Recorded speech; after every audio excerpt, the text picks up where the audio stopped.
Welcome back to chemistry class. Now we are discussing the fourth chapter of standard 10, production of metals. I think you remember the previous topic, metallurgy. So what are the different steps of metallurgy? The first step of metallurgy is concentration of ore. Then second step, extraction of metal from concentrated ore. Then third step, refining of metals. അപ്പോൾ 10th ക്ലാസ്സിലെ 4ാമത്തെ അധ്യായത്തിൽ metallurgy എന്നുള്ള topic നമ്മൾ കഴിഞ്ഞ ക്ലാസ്സിൽ discuss ചെയ്തിട്ട് ലോഹ നിഷ്കർഷണം. അതിൽ പ്രധാനമായിട്ട് 3 സ്റ്റെപ്പുകളാണ് പറഞ്ഞിരിക്കുന്നത്. അതിൽ ഒന്നാമത്തെയാണ് കോൺസെൻട്രേറ്റഡ് ഓർ അയിരുകളുടെ സാന്ദ്രണം. അതിൻ്റെ വിവിധ മാർഗ്ഗങ്ങളെ കഴിഞ്ഞ ക്ലാസ്സിൽ നമ്മൾ പരിചയപ്പെട്ടു കഴിഞ്ഞു. അതിൽ രണ്ടാമത്തെ സ്റ്റെപ്പാണ്, സെക്കൻഡ് സ്റ്റെപ്പാണ് extraction of metals from concentrated ore. സാന്ദ്രീകരിച്ച അയിരിൽ നിന്ന് ലോഹത്തെ വേർതിരിക്കൽ. ഇപ്പോൾ കോൺസെൻട്രേറ്റഡ് ഓർ എന്ന് പറയുമ്പോൾ അതിൽ ഇമ്പ്യൂരിറ്റീസ് മാലിന്യങ്ങളെ നീക്കം ചെയ്യുന്ന വിവിധ രീതികൾ പഠിച്ചു അല്ലേ? ഇപ്പോൾ വിവിധ മാർഗ്ഗങ്ങൾ ഉപയോഗിച്ച് അയിരിലെ മാലിന്യങ്ങൾ നീക്കം ചെയ്യാൻ നമുക്കറിയാം. ഇനി മാലിന്യങ്ങൾ നീക്കം ചെയ്ത, അതായത് സാന്ദ്രീകരിച്ച അയിരിൽ നിന്ന് ലോഹത്തെ എങ്ങനെ വേർതിരിക്കാം, അതായത് extraction of metal from concentrated ore. ലോഹത്തെ വേർതിരിക്കാനായിട്ട് 2 മാർഗ്ഗങ്ങളാണ് നമുക്ക് സ്വീകരിക്കേണ്ടത്. അതിലെ ഫസ്റ്റ് പോയിന്റ് ആണ് conversion of the concentrated ore into its oxide. അപ്പോൾ അയിരിൽ നിന്ന് അല്ലെങ്കിൽ ഓറിൽ നിന്ന് ലോഹത്തെ വേർതിരിക്കാൻ നമ്മൾ ശ്രദ്ധിക്കേണ്ട കാര്യം എന്താണ്? ലോഹത്തെ എന്തായിട്ട് മാറ്റണം? ലോഹ ഓക്സൈഡാക്കി മാറ്റണം. That is metal or is converted into metal oxide. Then second step, reduction of the oxide. That means oxide ആക്കിയ അയിരിന്റെ നിരോക്സീകരണം. അപ്പോൾ റിഡക്ഷൻ മുമ്പ് പഠിച്ചിട്ടുണ്ട്. റിഡക്ഷൻ എന്ന് പറയുമ്പോൾ നിരോക്സീകരണം. അപ്പോൾ ഫസ്റ്റ് സ്റ്റെപ്പിൽ മെറ്റൽ ഓറിനെ എന്താക്കി മാറ്റുന്നു? ഓക്സൈഡ് ആക്കിയിട്ട് മാറ്റുന്നു. ഇങ്ങനെ ഓക്സൈഡ് ആക്കി മാറ്റിയ ഓറിനെ റിഡക്ഷൻ ഉപയോഗിച്ചിട്ട്, നിരോക്സീകരണം ഉപയോഗിച്ചിട്ട് മെറ്റലിനെ അല്ലെങ്കിൽ ലോഹത്തെ സെപ്പറേറ്റ് ചെയ്യുന്നു. അപ്പോൾ ഈ 2 പോയിന്റാണ് നമുക്ക് ഇന്ന് പഠിക്കാനുള്ളത്. ഇനി അതിൽ തന്നെ conversion of the concentrated ore into its oxide. അപ്പോൾ ലോഹത്തെ അതിൻ്റെ ഓക്സൈഡാക്കി മാറ്റാൻ 2 രീതികളുണ്ട്. ലോഹത്തെ ഓക്സൈഡാക്കി മാറ്റാൻ 2 മാർഗ്ഗങ്ങളുണ്ട്. അതിൽ ഒന്നാമത്തെ മാർഗ്ഗമാണ് കാൽസിനേഷൻ.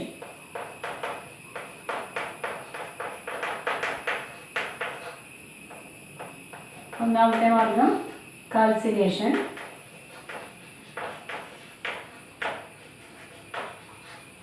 രണ്ടാമത്തെ മാർഗ്ഗമാണ് റോസ്റ്റിംഗ്.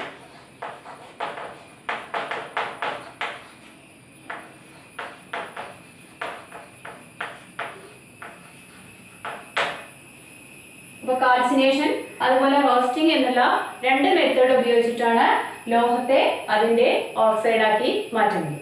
അപ്പോൾ എപ്പോഴും ഓർമ്മിക്കേണ്ട ഒരു പോയിന്റ് എന്താണ്? Extraction of metal. ലോഹത്തെ വേർതിരിക്കാൻ നമ്മൾ ആദ്യം എന്ത് ചെയ്യണം? ആ ഓറിനെ, അതായത് അയിരിനെ കറസ്പോണ്ടിങ് ഓക്സൈഡാക്കി മാറ്റണം. അതുപോലെ അങ്ങനെ കറസ്പോണ്ടിങ് ഓക്സൈഡാക്കി മാറ്റാനുള്ള 2 രീതികളാണ്. ഒന്നാമത്തെ കാൽസിനേഷൻ, രണ്ടാമത്തെ റോസ്റ്റിംഗ്. ഇനി കാൽസിനേഷൻ, റോസ്റ്റിംഗ് എന്താണെന്ന് നമുക്കൊന്ന് പരിചയപ്പെടാം. Calcination is the process of heating the concentrated or in the absence of air below its melting point. So here in this case metallic hydroxides and carbonates are converted into its corresponding oxides. ഇപ്പോൾ calcination എന്ന് പറയുമ്പോൾ നമുക്ക് എന്ത് മനസ്സിലാക്കാം? അയിരിനെ അല്ലെങ്കിൽ ഓറിനെ ചൂടാക്കുക. എങ്ങനെയാണ് ചൂടാക്കേണ്ടത്? In the absence of air, വായുവിൻ്റെ അസാന്നിധ്യത്തിൽ അയിരിനെ ചൂടാക്കുക. ബിലോ ഇറ്റ്സ് മെൽറ്റിംഗ് പോയിന്റ്, അതിൻ്റെ ദ്രവണാങ്കത്തിൽ കുറഞ്ഞ താപനിലയിൽ ചൂടാക്കുക.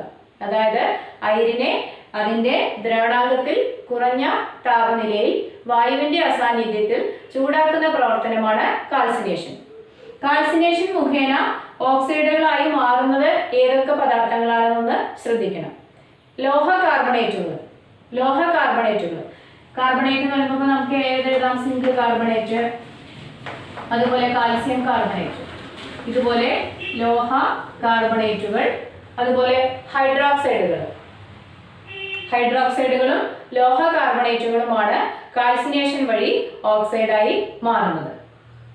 എക്സാമ്പിൾ ഏതാണ്? സിങ്ക് കാർബണേറ്റ്, അതുപോലെ കാൽസ്യം കാർബണേറ്റ്. അപ്പോൾ ഇവിടെ സിങ്ക് കാർബണേറ്റിനെ ചൂടാക്കുമ്പോൾ അത് സിങ്ക് ഓക്സൈഡായി മാറുന്നു.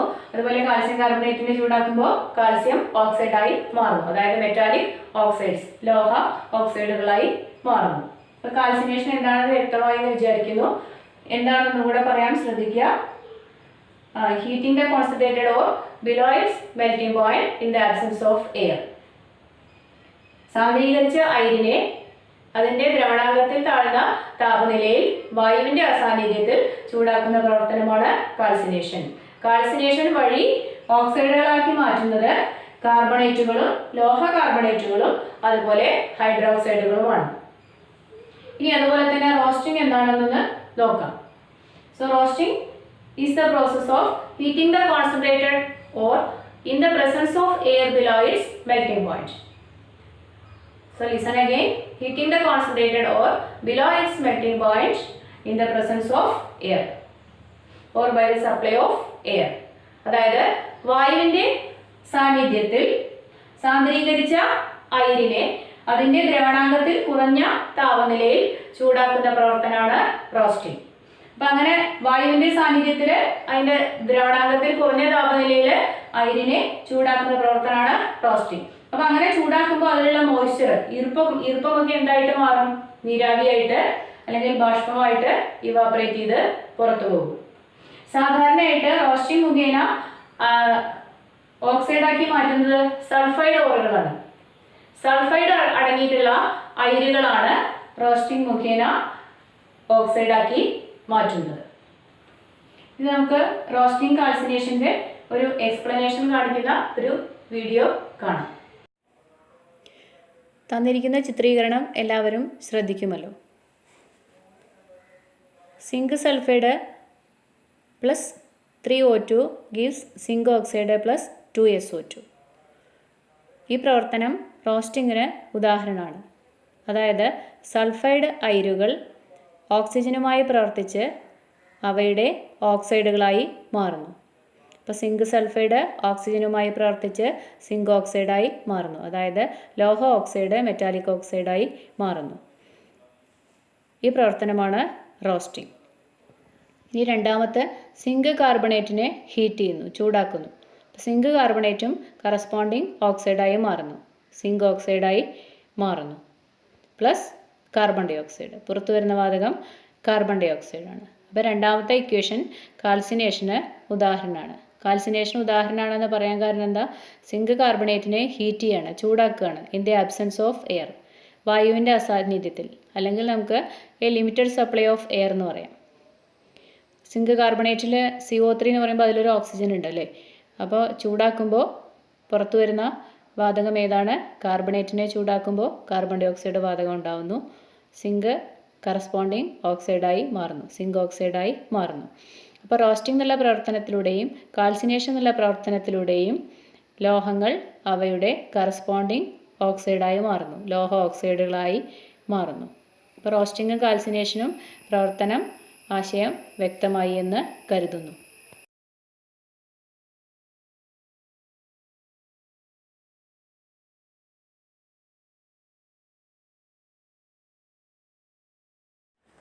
Difference between calcination and roasting. റോസ്റ്റിംഗും കാൽസിനേഷനും തമ്മിലുള്ള വ്യത്യാസം. Calcination, ore is heated in the absence of air. വായുവിൻ്റെ അസാന്നിധ്യത്തിലാണ് അയിരിനെ ചൂടാക്കുന്നത്. This process is used for carbonate ore. Carbonate അയിരുകൾക്കാണ് കാൽസിനേഷൻ എന്നുള്ള മെത്തേഡ് രീതി ഉപയോഗിക്കുന്നത്. Carbon dye oxide is produced along metal oxide. ലോഹ ഓക്സൈഡിൻ്റെ കൂടെ കാർബൺ ഡൈ ഓക്സൈഡ് വാതകവും ഉണ്ടാകുന്നു. താഴെയുള്ള ഉദാഹരണം നോക്കുക. സിങ്ക് കാർബണേറ്റ് ചൂടാക്കുമ്പോൾ സിങ്ക് ഓക്സൈഡും കാർബൺ ഡൈ ഓക്സൈഡ് വാതകവും ഉണ്ടാകുന്നു. ഇനി നെക്സ്റ്റ് റോസ്റ്റിംഗ്. റോസ്റ്റിംഗിൽ ആദ്യത്തെ point, ore is heated in the presence of air. അയിരിനെ വായുവിൻ്റെ സാന്നിധ്യത്തിൽ ചൂടാക്കുന്നു. This process is used for sulphide ore. Sulphide അയിരുകൾക്കാണ് ഈ മാർഗം ഉപയോഗിക്കുന്നത്. Sulphur dioxide is produced along with metal oxide. Metal oxide, ലോഹ ഓക്സൈഡിൻ്റെ കൂടെ ഉണ്ടാകുന്നത് സൾഫർ ഡയോക്സൈഡാണ്. Example copper sulphide, Cu2S plus oxygen Cu2O, copper ഓക്സൈഡും പ്ലസ് SO2, സൾഫർ ഡയോക്സൈഡും ഉണ്ടാകുന്നു. മെറ്റൽ ഓക്സൈഡിനെ ഓറിനെ മെറ്റൽ ഓക്സൈഡാക്കി മാറ്റുന്ന വിവിധ രീതികൾ, റോസ്റ്റിംഗ് കാൽസിനേഷൻ എങ്ങനെയാണെന്ന് നമ്മൾ വിശദമായിട്ട് പരിചയപ്പെട്ടു കഴിഞ്ഞു. ഇനി നമുക്ക് അതിൻ്റെ അടുത്ത സ്റ്റെപ്പ് ഒന്ന് ശ്രദ്ധിക്കാം. Reduction of the oxide. ഇപ്പം ഓറിനെ മെറ്റൽ ഓക്സൈഡ് അല്ലെങ്കിൽ ലോഹ ഓക്സൈഡാക്കി മാറ്റിക്കഴിഞ്ഞു റോസ്റ്റിംഗ് കാൽസിനേഷൻ ഉള്ള വിവിധ മാർഗങ്ങൾ ഉപയോഗിച്ച്. ഇനി ഈ ഓക്സൈഡിനെ എങ്ങനെയാണ് റിഡക്ഷൻ അല്ലെങ്കിൽ നിരോക്സീകരണം നടത്തുന്നത്, എന്തുപയോഗിച്ചിട്ടാണ് അതിനെ റെഡ്യൂസ് ചെയ്യുന്നത് നോക്കാം. അപ്പോൾ ഇത് depends upon the nature of the metal or the reactivity of the metal. Reduction നമ്മൾ എന്തിനനുസരിച്ചിട്ടാണ് സാധാരണ തീരുമാനിക്കുന്നത്? മെറ്റലിന്റെ റിയാക്ടിവിറ്റി അനുസരിച്ചിട്ടാണ്. അപ്പോൾ റിയാക്ടിവിറ്റി കുറഞ്ഞ മെറ്റൽസിന് റെഡ്യൂസിങ് ഏജന്റ് ആയിട്ട് ഉപയോഗിക്കുന്നത് carbon or carbon monoxide. Carbon monoxide is used as the reducing agent in the case of low reactive metals. Reactivity നിങ്ങൾ മുൻപത്തെ ചാപ്റ്ററിൽ പഠിച്ചിട്ടുണ്ട്, റിയാക്ടിവിറ്റി സീരീസ്. അപ്പോൾ റിയാക്ടിവിറ്റി സീരീസിൽ മുകളിൽ വരുന്ന മെറ്റൽസിന് റിയാക്ടിവിറ്റി കൂടുതലും താഴെ വരുന്നവയ്ക്ക് റിയാക്ടിവിറ്റി കുറവാണ്. അപ്പോൾ രാസപ്രവർത്തന ശേഷി കുറഞ്ഞ ലോഹങ്ങളെ റെഡ്യൂസ് ചെയ്യാൻ അല്ലെങ്കിൽ നിരോക്സീകരിക്കാനാണ് ഏത് ഉപയോഗിക്കുന്നത്? കാർബൺ, അതുപോലെ കാർബൺ മോണോക്സൈഡ്. ഇനി റിയാക്ടിവിറ്റി കൂടിയ മെറ്റൽസിന് electricity is used as the reducing agent for the reactive metals. വൈദ്യുതിയാണ് രാസപ്രവർത്തന ശേഷി കൂടിയ ലോഹങ്ങളുടെ നിരോക്സീകാരി അല്ലെങ്കിൽ റെഡ്യൂസിങ് ഏജന്റ് ആയിട്ട് ഉപയോഗിക്കുന്നത്. അതായത് നമ്മുടെ റിയാക്ടിവിറ്റി സീരീസിൽ ക്രിയാശീല ശ്രേണിയിൽ മുകൾ ഭാഗത്ത് വരുന്ന മൂലകങ്ങളെ നിരോക്സീകരിക്കാൻ എന്തുപയോഗിക്കുന്നു? വൈദ്യുതി ഉപയോഗിക്കുന്നു.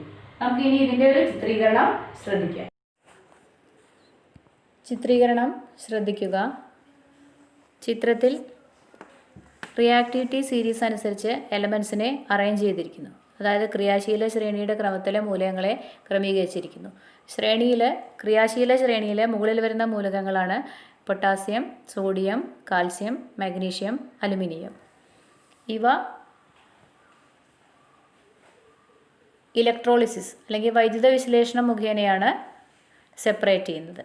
അതായത് റിയാക്ടിവിറ്റി സീരീസിലെ ക്രിയാശീല ശ്രേണിയിലെ മുകളിൽ ഇപ്പോൾ പറഞ്ഞിരിക്കുന്ന മൂലകങ്ങളെ അവയുടെ അയിരിൽ നിന്ന് വേർതിരിക്കാനുള്ള മാർഗമാണ് electrolysis.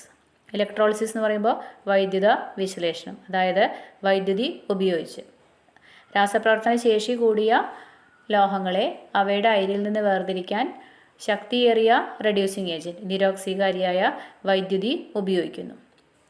Here the metal is separated by the electrolysis of molten compounds of metals. ഇനി അതിന് താഴെയുള്ള മൂലകങ്ങൾ ശ്രദ്ധിക്കുക. Zinc, iron, nickel, tin, lead തുടങ്ങിയവ.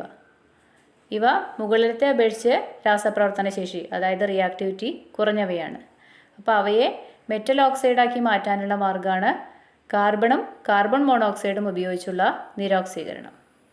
Metal oxides are reduced by carbon or carbon monoxide. അടുത്തതായി തന്നിരിക്കുന്ന കോപ്പറാണ്. Here the metal is separated by auto oxidation and reduction of the metal sulphide. ലോഹ സൾഫൈഡിൻ്റെ കോപ്പർ സൾഫൈഡിൻ്റെ റിഡക്ഷൻ വഴിയാണ് അവിടെ കോപ്പറിനെയും സെപ്പറേറ്റ് ചെയ്യുന്നത്. ശ്രേണിയിൽ ഏറ്റവും അവസാനമായിട്ട് തന്നിരിക്കുന്നത് സിൽവർ ഗോൾഡാണ്. സിൽവറും ഗോൾഡും they are found in free state in nature. പ്രകൃതിയിൽ സ്വതന്ത്രാവസ്ഥയിലാണ് സ്വർണവും വെള്ളിയും കാണപ്പെടുന്നത്. അപ്പോൾ അതുകൊണ്ട് അവ സംയുക്ത രൂപത്തിലല്ല. അപ്പോൾ അവയെ വേർതിരിക്കേണ്ട ആവശ്യവും വരുന്നില്ല. അതായത് അവ ഒരിക്കലും സംയുക്തങ്ങൾ അല്ലെങ്കിൽ കോമ്പൗണ്ടായി മാറുന്നില്ല. സ്വതന്ത്രാവസ്ഥയിലാണ് സ്വർണവും വെള്ളിയും കാണപ്പെടുന്നത്. ഇന്നത്തെ ക്ലാസ് ഇവിടെ അവസാനിച്ചിരിക്കുന്നു. ഇനി അടുത്ത ക്ലാസ്സിൽ നമുക്ക് അടുത്ത ടോപ്പിക്ക് റിഫൈനിങ് ഓഫ് മെറ്റൽസ്, ലോഹ ശുദ്ധീകരണത്തിൻ്റെ വിവിധ മാർഗങ്ങൾ പരിചയപ്പെടാം.